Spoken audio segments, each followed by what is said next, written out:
Welcome back, ladies and gentlemen. It is Friday Junior, and you've made it back to another episode of Hear My Take, ladies and gentlemen. It's the best day of the week, but really, every week, every day of the week is the best day of the week. So thank you so much for being here. I appreciate you being here. My name is Joy Tribble, and this is your weekly digital show. Listen, I don't know if this is your first time being here, but if it is, gracias, amiga. Or amigo, right? Both. How do you say both? Like, it's just amigo for both? Anyway, I'm glad that you're here. If this is your first time here, listen, we do a lot of different things on this show, but our time together, I opine on whatever tickles my fancy, whatever cooks my grits, whatever is going on, and I want to talk about it. It is all fair game, all right? But what's most important is that we got to have a lot of fun, all right? So if you're grooving with me, go on in and groove with me. Sit back, relax. We're going to talk about a couple of different things, all right? Send me an email if you want to get in touch. HearMyTake@gmail.com. Also follow me on all social media at HearMyTake_. I don't know why that gets me all the time. It's HearMyTake_. That's where you can find me. All right, like, subscribe, hit that thumbs up button so that the algorithm can talk back to you and let me know when I am on the air. Hello, is this thing on? Are we on the air? Yes, we are, all right? Okay, I'm breathing heavy because I want us to just jump right on in, all right? So we're going to shift gears a little bit this week, okay? If you have been with me from the first episode, typically the majority of my topics are more political leaning, a little bit more culturally relevant, right? Talk about a lot of the stuff that's going on in our country or some of the things that are going on globally as well. But can I be honest with you? Like, can we talk? I have been increasingly more overwhelmed about what's going on in the political space. Can we talk? Okay. And I am very much a political junkie. All of my friends typically reach out to me when they want to know what's going on in the world. And so I am their point when it comes to bringing people up to speed as to what's going on, which is fine. I eat this stuff for lunch, so it's no big deal. But what I hadn't discovered, because I've been doing this for so long, I didn't realize how much a lot of this stuff was starting to really seep in on my energy, on my disposition, on how I was feeling. From Kristi Noem, from Mark Wayne Mullen, Joseph Kent. He's the guy that just recently resigned as Trump's counterterrorism director, or one of the directors under Tulsi Gabbard, which I really think that is really interesting and weird by the way, to say. He is a staunch Republican. He's got connections to a lot of ultra conservative points of views and perspectives. So he's ultra MAGA, right? So for him to step away and say he could not any longer in good conscience stick around with knowing, or his belief was, he didn't believe that there was any imminent threat from Iran as it related to them being a threat to us. And so he decided to resign. I think that's really interesting. So with that, you've got ICE. Of course, because they're not on the news as much anymore, sometimes it feels like, well, maybe they've gone quiet, or with the replacement and bringing in Tom Holman and removing, who was the one that just got, she got a new position of the special envoy. Oh, why is her name drawing a blank right now? But you know who I'm talking about. Oh, Lord, I don't know what's drawing a blank. But yes, just all of that. And ICE is moving into other, states and cities. I believe they're in Vermont as well. So they're all over. Of course, the war, Trump and his antics, gas prices, Pam Bundy, food prices, just all of the things that we are becoming increasingly more inundated with. Our mind and our energy is really starting to take a toll. It's taking a toll on us. So I wanted to shift gears a little bit, and I wanted to talk about, or bring about rather, a new series that's entitled Life After 40 and They Don't Tell Us. All right, can we get a round of applause for that? Life After 40 and They Don't Tell Us. All right, so if you are a person that is in a certain demographic, and as I am discovering myself, many life lessons and observations as I entered into chapter 40 in my life, but also headed into chapter 50, right? I'm starting to discover different things about what I think about, or what maybe I used to think about that I don't think about anymore. I mean, yes, aging is a blessing. And with aging, of course, comes wisdom and, shifting perspectives and such. But, you start to think about, people becoming empty nesters, right? You start to think about taking care of elderly parents, exploring, different career paths as you've gotten older. Maybe you've retired, but you're still, very, able-bodied. You're still very young. What is the second act that you want to, maybe potentially jump into? We also experience close friends passing away, maybe even, close family members, siblings. I mean, you name it, changes in our bodies, just so many different things start to occur when you hit life after 40. And for whatever reason, I just don't feel like there's stuff that people told us about, right? I mean, there are ways about thinking about when I got to 40 that didn't happen when I got to 40. Like when I was younger, I was like, okay, because when I turn 40, I'm going to be this, I'm going to be that. This is what life is going to be. I'm going to be married. I'm going to have this, that, and that. Hey, listen, hello, is this thing on? None of those things occurred, right? Can I tell you another? When you're younger, you think 40 is like an old hag, right? You think you're just going to be old and you're not going to be fresh and vibrant, and just none of that stuff is true. Just none of those things are true. And so I'm feeling like, well, shouldn't somebody have told us? Should there be something that someone should have said? I mean, the things that maybe I would have allowed, or tolerated when I was younger, I don't let that down. That don't happen no more. Those things have very short lives, okay? My fuse is a lot shorter when it comes to tolerating certain things. So I feel like our parents, and God bless them, because I believe that they entered into a realm of life after 40 and nobody told them either. But it makes me wonder, because they experienced all of this stuff before we did, how come nobody left us breadcrumbs or some kind of cheat sheet to navigate life at this particular stage? And so I've started to think about that. And it may even be harder, for those of us who, our parents are no longer with us. I mean, I'm still blessed to have my father, so I have somebody that I can reach out to and ask certain things. But a lot of my friends, both of their parents are passed. And so it's just a challenge. And so in some of my private thoughts and some similar conversations that I've had with friends about some of the same things, this recurring theme kept circulating in my orbit, right? And I felt like when it comes to life after 40, there is just stuff that nobody is telling us or has told us or is giving us clues into. It's almost kind of like you get here and you just arrive here. And it's almost like you're looking around like you just got off an airplane and you arrived in a strange place and nobody gave you, directions. Somebody told you where you were going. You just got off the airplane and you were there. That's what chapter 40 and beyond to me starts to feel like.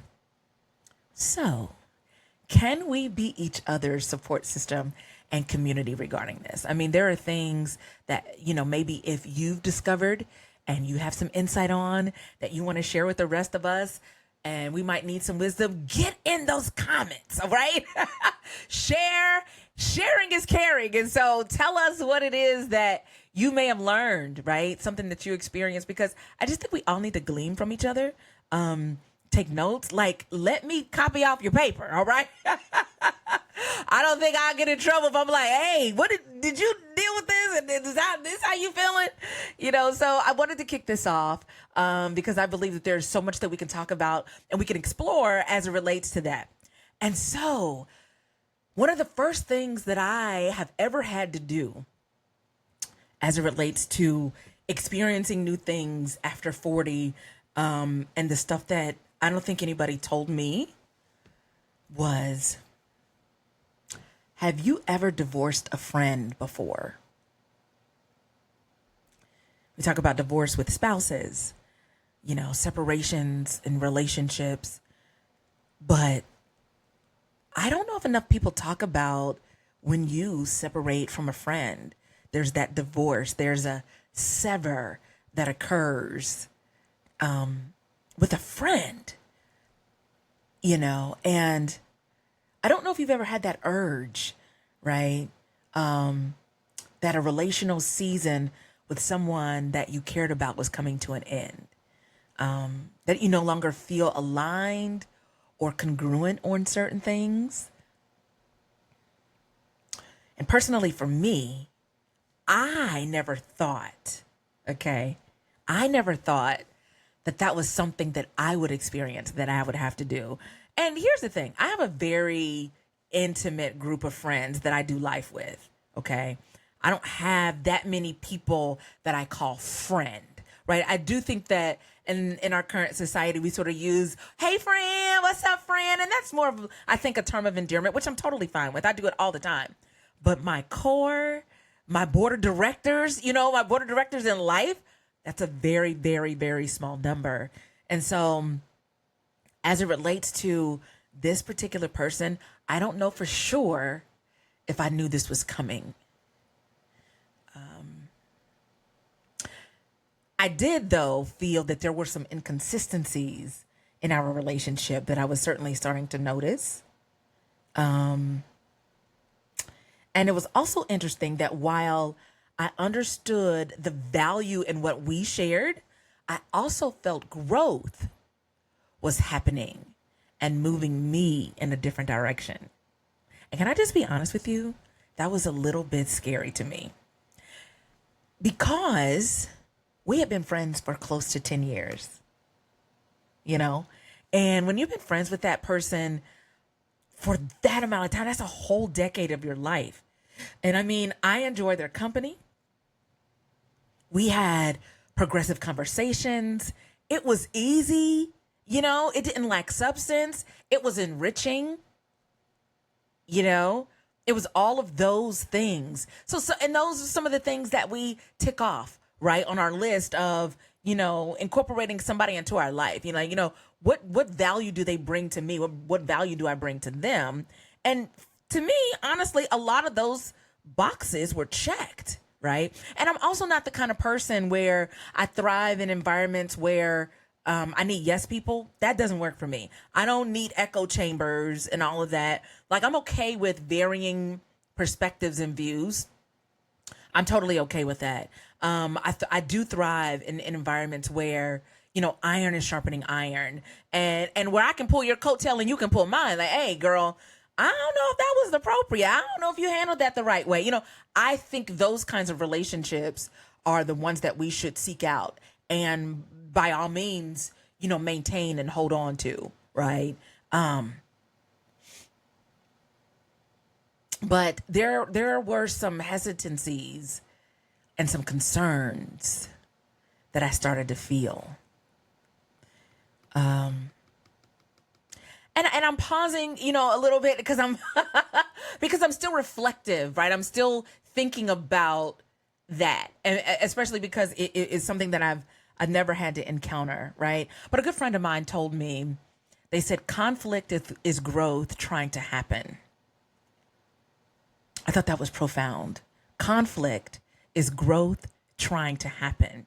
And, interestingly enough, the friend that I've divorced, we had a conversation about the word constructive conflict, right? Not constructive criticism, which that's a good thing, but constructive conflict, which sounds similar to, conflict is growth trying to happen, right? And so when I have experiences like that, I think constructive conflict is really healthy because it can bring up things that you may have not considered. It puts a mirror up in front of you, and it if you're mature, right, it'll afford you the ability to look at yourself and say, "Ooh, maybe that is something that I need to think about. That's something that I need to consider." I've never had anybody tell me that about myself before, and so all of those things are really, really great when it comes to being in relationship with people. But even though I was feeling what I was feeling, I certainly wasn't sure what the other person felt. But I also knew that in what I was feeling, I needed to honor the angst that I started to feel when I was in their energy and in their space. Do you know what I'm saying? I started to get antsy. I started to feel nervous. It did not feel aligned anymore, and I started to notice that.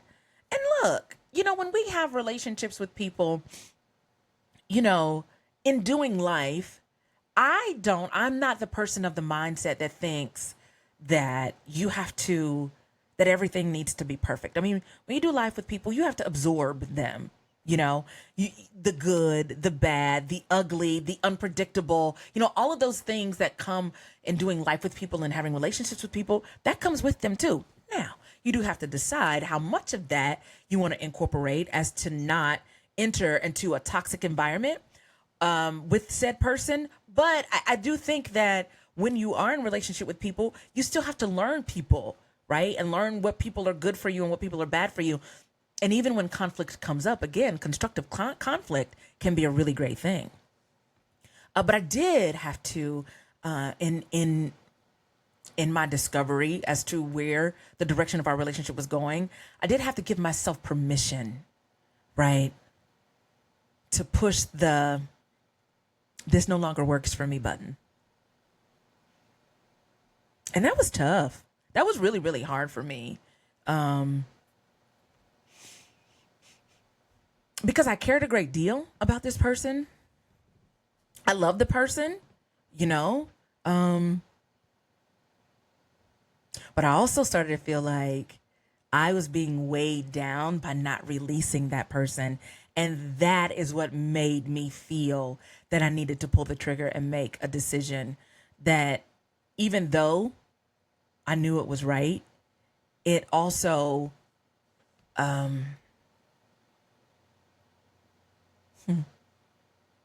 I discovered that grief would happen. And I don't think we talk about grief a lot when we are moving in a different direction from people that are in our lives. I know we think about grief in particular, when somebody dies, but what about when you move on from somebody, right? And the grief that occurs in no longer being in each other's lives, right? And I don't know if I thought about that. And so I am at a point now where I am allowing myself to feel what I feel and to be honest with myself about how I feel about what is good for me in life.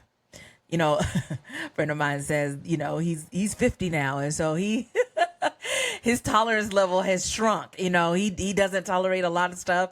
For him, it is really important for him to be respected in life, And so he's even making, this is not the same friend, but he's even making some different decisions. He himself is finding himself doing different things as it relates to people. And, our two situations are really different, but I thought is really eye-opening that I had gotten to a point in life where there was somebody that I enjoyed doing life with. Again, it was a 10-year, friendship that we did a lot of stuff. And I'm not talking about like little, like, hey, what's up? Like, we traveled together, family, just all of that stuff, and it got to the point where I can tell you in our last conversation that we had,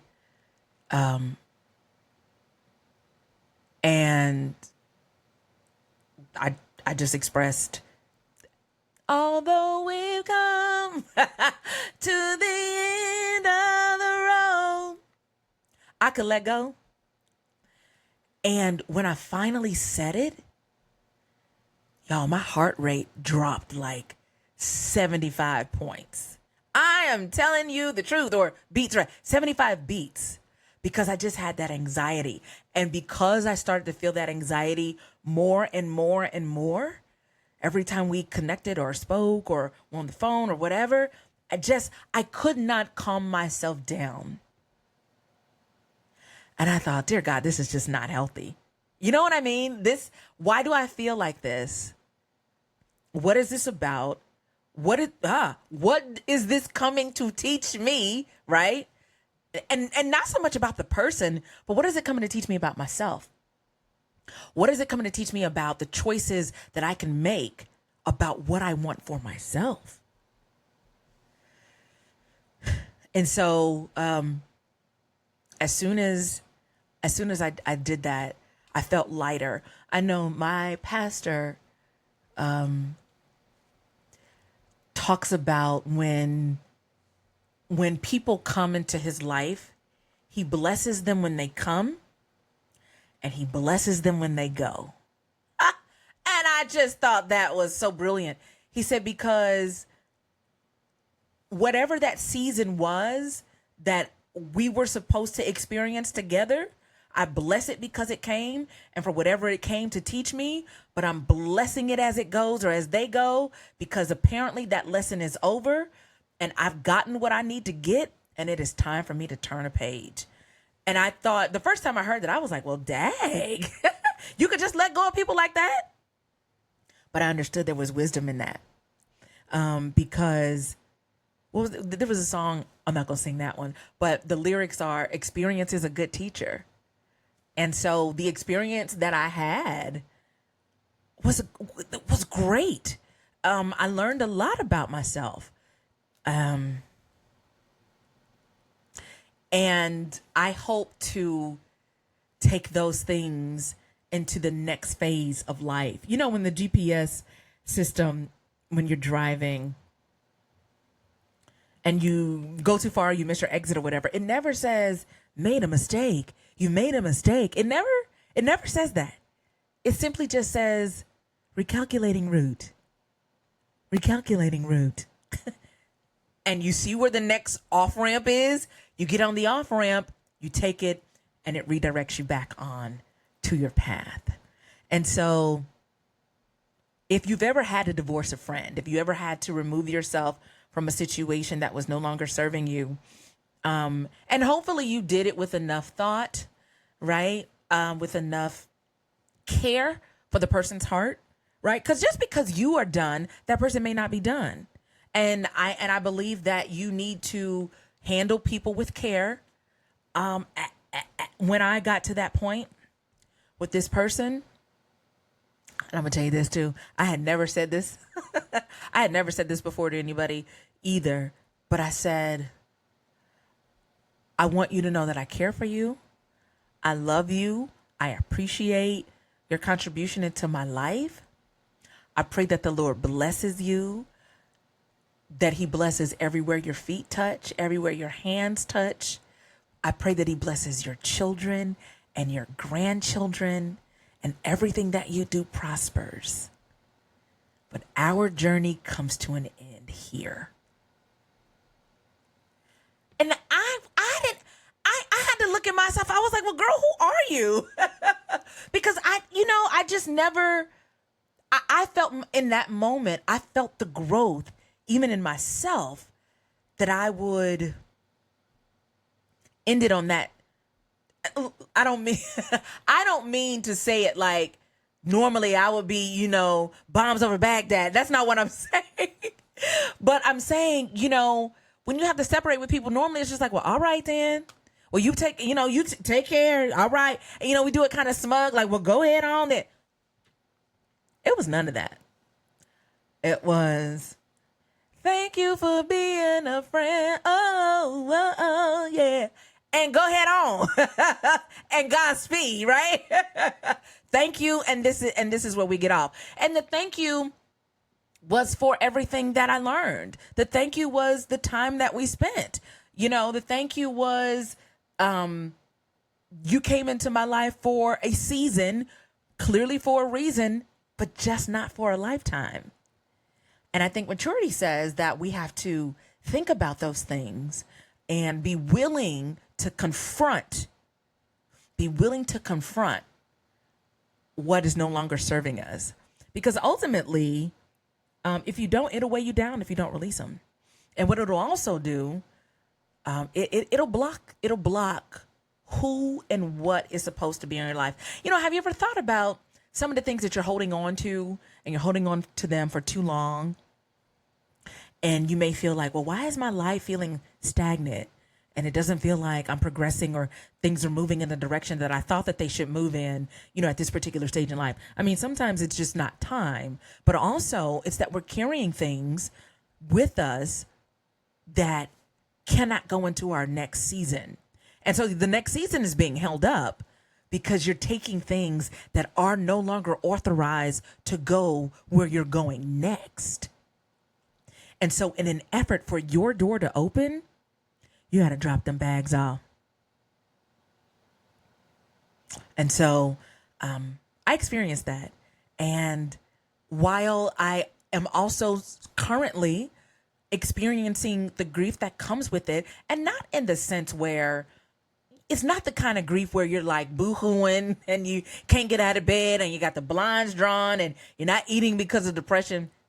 It's not that at all. It's more of a reflective grief, if that's even a thing. You're thinking about the decision, you're thinking about the person, you're thinking about your life. And listen, y'all, when you become a person that is 40, 50, 60 years old, you start to think about, as long as the Lord is willing and the creek don't rise, you understand, that we only have a certain number of summers left. Because, we often think about our life in years. Oh, 30 years. Well, that's a long time. Well, let me tell you something. I got to being almost 50 really fast. 50 got here really quickly.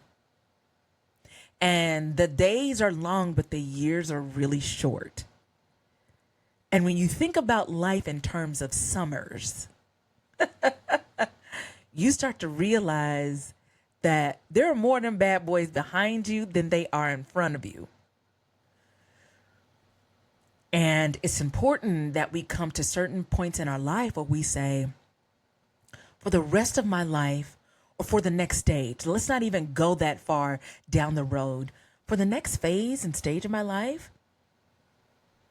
this is how I want to live it. These are the things that I want to do. These are the things that I no longer want to do. I don't want to incorporate this. I don't want to deal with this. And it's not to say that, listen, some people come into your life to teach you some things that you need to know and to make some positive adjustments. And we don't see them as the blessings that they are, right? But in other instances, though, you get to the point where you're like, enough is enough. And I'd rather go it alone than to have people around just to say that I have people around. And I don't know if you've experienced something like that, and how you felt about it, what your reflection was about that. But I certainly think that it is something that should be honored, honoring how you're feeling, because lots of times we think about, well, I don't want to do this because I don't want to hurt somebody's feelings. And I think that's noble, right? And that is very honorable, but I also think too, have you thought about your own feelings, right? Are you thinking about how you should feel, and not in a selfish way, but sometimes being selfish about what you need, not what you want, but what you need, is self-care. Being selfish is self-care because you are putting your own mask on first. And so life after 40 and this they don't tell you has become a recurring theme in my life. And I'm going to be honest with you. It's been something that I've been thinking about probably for the last 2 years or so. 2 years or so, because there's just so much happening that I'm thinking about now that I didn't think about prior to. And I just felt like there was no manual. Like there is no life's manual. You know, when parents become parents, they're like, there is no parenting manual. Well, there's also no aging manual, right?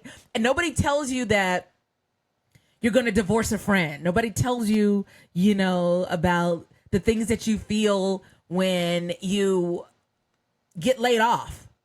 And you may have been a person that has worked for a job for 25, 30 years, heading into retirement. And then all of a sudden the company is downsizing or whatever those decisions are. And you are one of the people that is on the chopping block. And so now what? How are you negotiating what you're feeling? How are you reconciling what that feels like and what you need to do with it? Especially if you are married and you have children and your income is a part of the lifeline of your family's nucleus, you know? What do you do? How do you handle that? Now, my mother used to say, God bless her soul, girl, keep on living. And for all intents and purposes, that tiny statement is very weighty. But mama, what does that mean though? And listen, I can surmise, right, what that means. But what does that mean, keep on living? Because I wish that there was a book called Keep on Living, and then there were chapters that would able to color what life is like and the stuff that you're going to experience and feel and go through and grieve and, you know, beat yourself up about when you don't have to beat yourself up about certain things. And so I thought that this was something that I wanted to bring about in conversation, and for us to get really honest, right, about what happens when you're friends with people, and you're removing that person in your life, and then how your life then looks. And oftentimes, listen, all things work. The Bible's Romans 8:28 says, all things work together for the good of those that love the Lord and are the called according to his purpose. So all the things, the big things, the small things, the uncertain things, the questionable things, all of the things, they work. All of them. They all work. And so I had that discovery, and I am sitting currently in that discovery, and I am working through how I feel about it. And I am okay with not having all the answers about how I feel right now, because I think sometimes when we do certain things, let me speak for me. I don't know about you, but let me speak for me. I want to know why. You know, I'm looking for the reason. I need to figure this out, you know. I'm very much Inspector Gadget, okay? My girlfriends, they're like, girl, you be wanting to know. I do. I want to know stuff. And you know what my therapist told me? She said, people that always want to know stuff, she said, that's a form of control. She said, in you wanting to know why, she said, that's you trying to control the thing. And I thought, wait, I'm really not trying to control this. But you are, in wanting to know, because what do you really need to know about it? It's over. And if it was to continue to bring you value, then it would still be in your life. Well, it's no longer serving you. And while, yeah, for courtesy purposes, it would be nice if somebody says, I no longer want to do this with you, and here's why. That's courteous, right? But is it necessary? Because they've already made a decision. And so in your knowing why, is that for you to try to change their mind or finding a way to adjust the decision, or, well, I can do this better so that we can still maintain relationship. Like, why do we need to know? And listen, let me tell you something. I am a why person. And I know when I was a little girl, I probably used to get popped because if my mother said something, but mommy, why? But daddy, why? And what she said was, because I said so. And while I don't necessarily think that's the best answer, right? Because, you do want your children to have, the ability to be independent thinkers and to be able to think through certain scenarios to massage their mind. But a lot of times, us wanting to know is a form of control. When sometimes we just don't know and we are never going to know, and not knowing has to be okay. Not knowing has to be something that doesn't cause us to think that it was you or that it was them. It could simply be that the season is over with. You know what I'm saying? It doesn't have to be that it's a bad thing. Ending friendships isn't always a bad thing. It's just a thing that has come to an end. And so I am having these moments of discovery. Chapter 40 in my life was a very interesting decade for me. I am about to enter, as long as the Lord blesses, chapter 50, right? I'm still holding it together, yes? Is it all right? Am I still, maybe she's born with it, maybe it's Maybelline. Shout out to Maybelline. But as I enter chapter 50, I'm just finding that things are no longer serving me. I'm finding that it's okay for me to say no, and no is enough. I'm finding that in making some decisions, sometimes you think, why did I think that, and what's wrong with me? If you've ever said that to yourself, or even in a relationship, like a romantic relationship, and it doesn't work out, and you start to think, well, what's wrong with me? Why didn't they choose me? There's nothing wrong with you. There's nothing wrong with you. I want you to think, actually, what's right with me? That doesn't mean that you didn't have your frailties, or you didn't have issues that you needed to address, but there's nothing wrong with you. It was just incongruent. It had gotten to the point where it no longer served, and we should be happy that we were being released. Because depending on how old you are, and age is relative for all of us, but I remember in therapy, and I thought I was old when I started going to therapy. I was probably in my late 30s, 38. And I was lamenting over the fact, I was like, oh my gosh, I'm in here, I'm 38. There's just so many things that I need to just uncover and unearth and all the things. And I remember my therapist said to me, you're 38 and you think that you're old coming in here to work through, whatever issues that you believe are holding you back. She said, but think about somebody that's 78. And this being their first time coming into therapy. So she said, take your 38 years in comparison to their 78 years and how much more work and stuff has to be worked through. And so I appreciated that perspective because I didn't think about that. Also, I want you to think about this too in life after 40 and the ish they don't tell us, get around people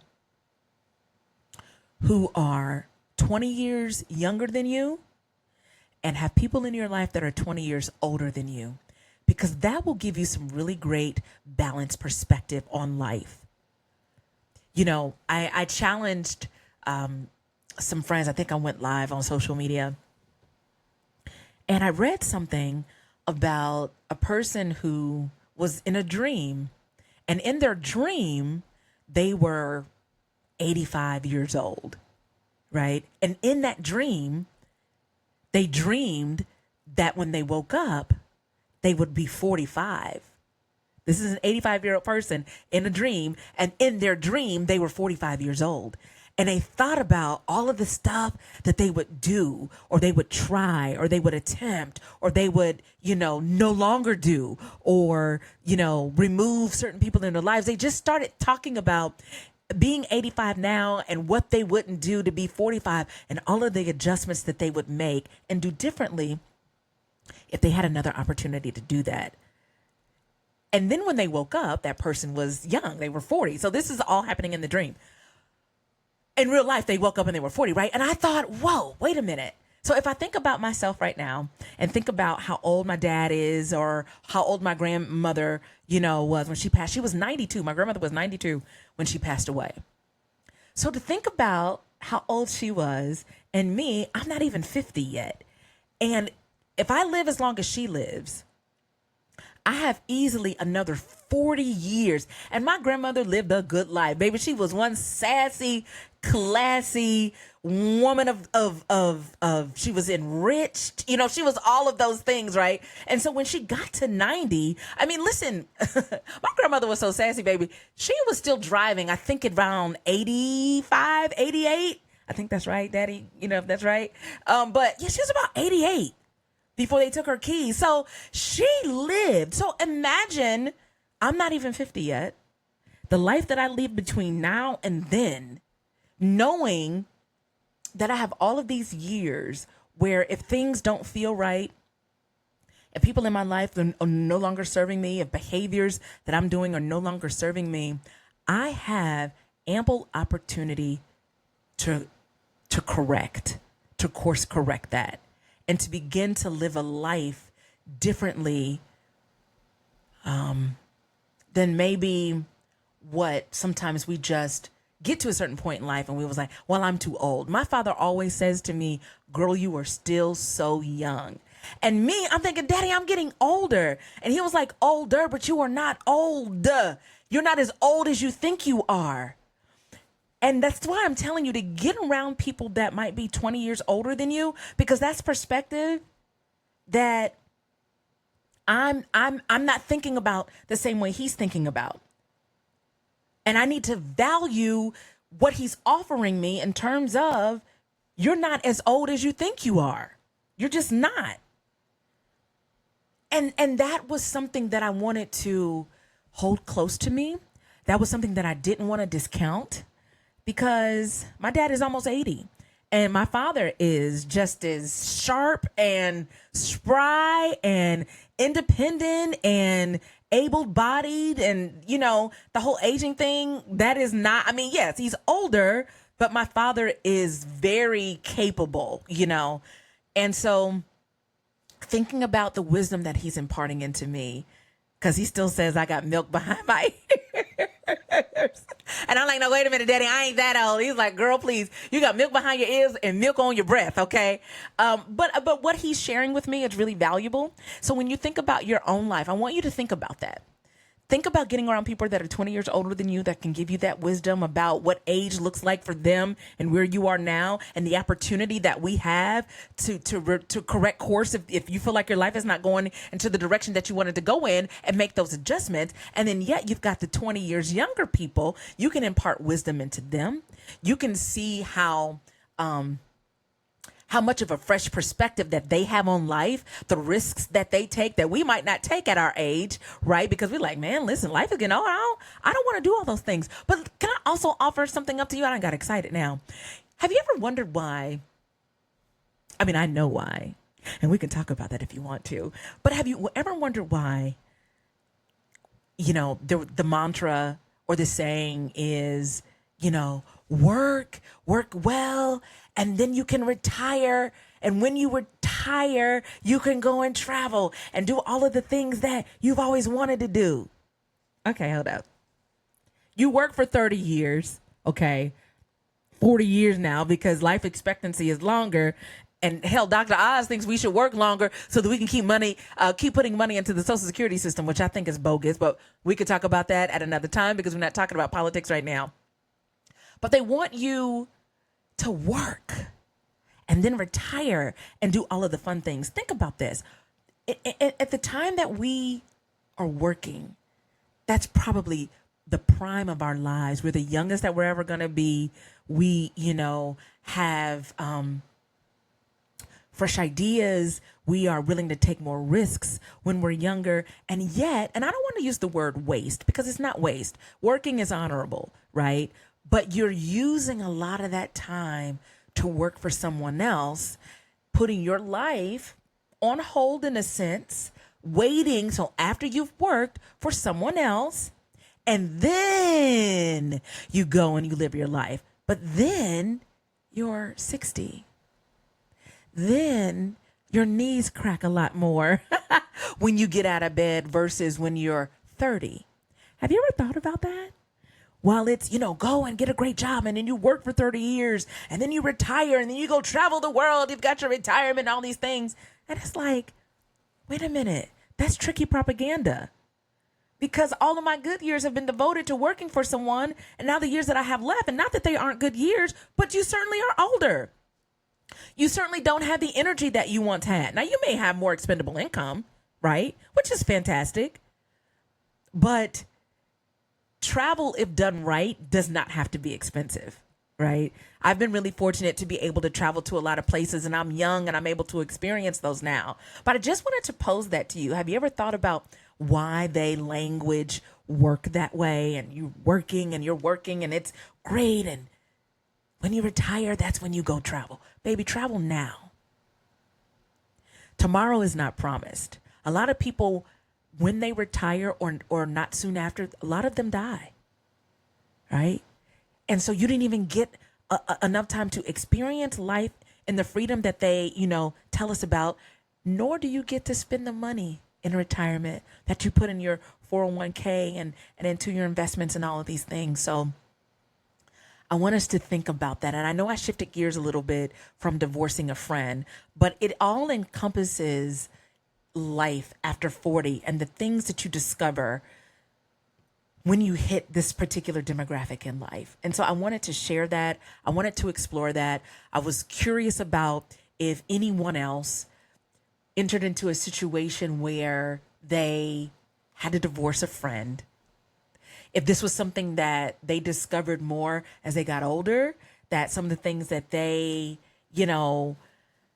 used to do or think about friendship, they don't think about that anymore. If you're thinking about how people in your relationships don't serve you anymore, all of those things started to come up for me when I thought about life after 40 and the ish they don't tell us. So if you are in a position where you're getting ready to shift from a relationship, be it from your spouse, from a family member, because all family members, I hate to say it, but just because you're the same family, it doesn't always mean that you're going to continue to do life with them. Now, I am a proponent of families sticking together and working things out and figuring out a path forward, because sometimes that's all you have. But sometimes that doesn't work. Sometimes your family, your friends become your family if your, biological family doesn't serve you anymore. And so I'm just wanting us to think about if you're in a place where you're shifting as it relates to relationships and you may be feeling some trepidation about it, pray and then put your own mask on first, because only you know how well and whether or not you're being served anymore, right? And so if you're a young person and you're watching this and you're like, well, I'm not 40 years old yet, now how is this really relevant to me? It's relevant to you because you can start to think about making assessments about your life, and that you don't have to wait until you get 40 to start to make decisions about what's serving you and what no longer serves you. And I don't mean make hasty decisions, right? I mean, do some deep introspection, take some time to really think through it, think about the value of things, right? And then make the absolute best decision for yourself at that time. Is that all right? Okay. Woo! I'm glad we were able to get that out. That was a lot, right? That was a whole lot. But look, we made it. We made it through that thing. And just know, listen. Let's keep it real. Let's keep it trill. Let's keep it a buck, okay? I am fine, right? I know that I hope that didn't feel too melancholy because I'm not sad about transitioning away from that person. It no longer served me. And my heartbeat is lower, baby. I'm back in the gym, okay? I mean, I was already kind of in the gym, a little bit. But, I'm starting to see the value in all of these things that aid us in life. So anyway, I certainly hope that was good for you. I appreciate you being here with me. Make sure you like, subscribe, follow, thumbs up, do all the things so that we can continue to have conversations like this, right? Because life after 40 and they don't tell you, we certainly need to be talking about those things, all right? So I'm going to see you next week. Make sure you follow me on all social media at HearMyTake_. The best compliment that you could give me is to share this episode, all right? That means a whole lot to me. Y'all, we're going to ride this thing until the wheels fall out, all right? Let's see how good it can get, okay? Remain in heavy pursuit, baby, of the things that bring you joy, all right? I'll see you next Thursday, okay? God bless you. See ya.